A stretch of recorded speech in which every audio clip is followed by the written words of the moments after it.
اگر آپ کے دل میں بے چینی اور گھٹن ہو تو وہ تو فارغ کریں، اپنے لیے وقت نکالیں، اللہ تعالیٰ کے لیے وقت نکالیں، پھر دیکھیں کہ آپ کے مسائل کیسے حل ہوتے ہیں۔ امام شافعی فرماتے ہیں، تہجد کے وقت مانگی جانے والی دعا اس تیر کی طرح ہے جو کبھی اپنے دف سے خطا نہیں جاتی۔ یہ الگ بات ہے کہ اللہ تعالیٰ وہی عطا کرتے ہیں جو ہمارے لیے بہتر ہو، لیکن یہ جملہ یاد رکھنے والا ہے، بس ایک تہجد کافی تھی، اس لیے خود کو فارغ کرے، اللہ کے لیے وقت نکالے، یہی آپ کے حق میں بہتر ہے۔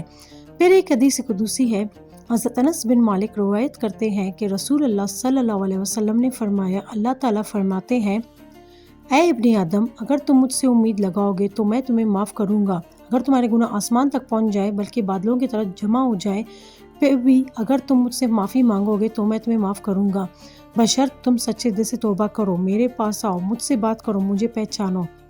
اب سوال یہ ہے، کیا ہماری امیدیں اللہ سے لگی ہے یا مخلوق سے؟ میں خاص طور پر نوجوانوں سے بات کر رہی ہوں۔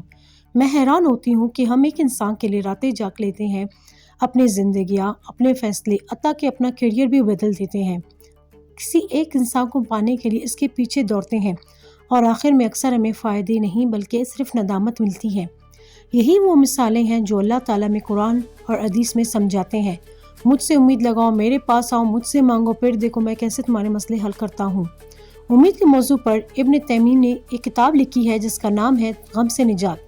یہ کتاب دراصل اس ایک آیات کی تفسیر ہے، لا الہ الا انت سبحانک انی کنت من الظالمین، صرف ایک آیات اور پوری کتاب۔ اس میں ابن تیمیہ لکھتے ہیں کہ ہمارے اسلاف جام پوچھ کر یہ دعا کیا کرتے تھے کہ ہمارے دعاؤں کی قبولیت میں تاخیر ہو۔ یہ بات ہم جیسے دنیا میں ڈوبے لوگوں کو عجیب لگتی ہے، کیونکہ ہم چاہتے ہیں کہ دعا کریں اور فوراً قبول ہو جائے، چاہے وہ ہمارے لیے بہتر ہے۔